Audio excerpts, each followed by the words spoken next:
আমার drawing design এবং construction করা ৮৮তম প্রজেক্টে আজকে ছাদ ঢালাই শুরু হলো। এই ছাদ ঢালাই শুরু করতে গেলে প্রাথমিক দিকে আমাদের মালিকপক্ষের সমাজের ইমাম সাহেবকে সাথে নিয়ে মালিকপক্ষের ছেলে, মালিকপক্ষের ভাতিজা এবং চাচাকে নিয়ে নির্মাণ কাজের প্রাথমিক শুরুটা করে দেন।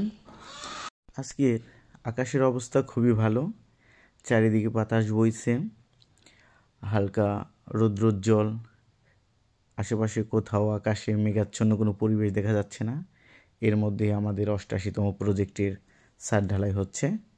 আলহামদুলিল্লাহ, এটা শেষও আমরা খুব সুন্দরভাবে করতে পারবো। বিগত দিনে আমাদের মালিক পক্ষের তার চাচাগণ তারা কয়েকটি বিল্ডিং করেন, সেই বিল্ডিংয়ের সাথে একটু ডিফারেন্ট আঙ্গিকে সাজানোর জন্য মূলত আমাদের এই নির্মাণ কাজ এবং ডিজাইনটা শুরু করা।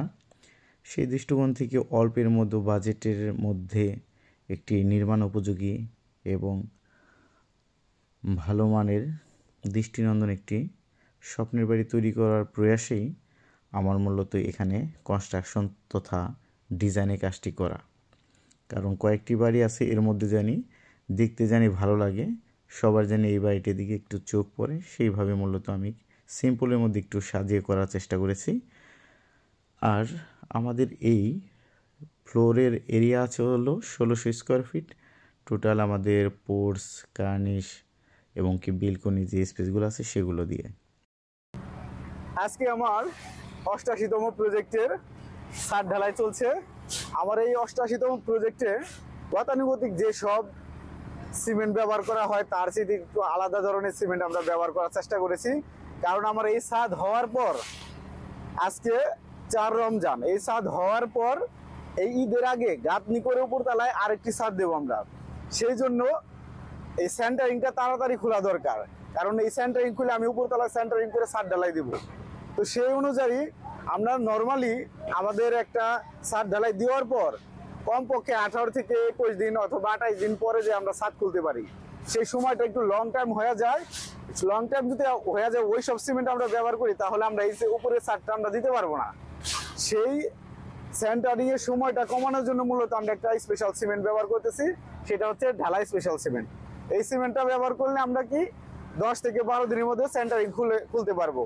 সেটা খুলে পরবর্তী যে ছাদটা আমরা ঢালাই দেওয়া সম্ভব আর কি। এই অল্প দিনের মধ্যে আমার টোটাল ২টা ছাদ হয়ে যাইতেছে, গাঁথনি হয়ে যাইতেছে, আবার একই সাথে আমার সেন্টারিং এর সময়টাও কম লাগতেছে। আমরা যারা কনস্ট্রাকশন করি তাদের জন্য এই সিমেন্টটা সবচেয়ে উপকারী বলে আমি মনে করি। এর জন্য আমি ব্যবহার করতেছি। আমি গতানুগতিক এর আগেও ব্যবহার করছি কয়েকটা প্রজেক্টে, যেগুলো আমার খুব তাড়াহুড়া করে বা অল্প সময় নিয়ে মালিকরা বিদেশ থেকে আসে, তাদের জন্য এই সিমেন্টটা ব্যবহার করে স্বপ্নের বাড়িটি নির্মাণ করে দিলে সহজ হবে। আপনারা দেখেন, যদি আপনাদের কারো প্রয়োজন হয় এই সিমেন্টটা ব্যবহার করতে পারেন। এই পাশটায় আমাদের মিক্সিং এরিয়া, এখান থেকে মূলত মিক্সার মেশিন দিয়ে ঢালাই স্পেশাল সিমেন্টটি ১:২:৪ অনুপাতে স্ল্যাব কাস্টিং করা হচ্ছে। আমি আপনাদের একটু ছাদে নিয়ে যাচ্ছি। সেখানে আমাদের 3 স্টেপের সিঁড়ি, 3 ফ্লাইটের সিঁড়িগুলো আমরা ব্যবহার করে হেঁটে ছাদে যাচ্ছি।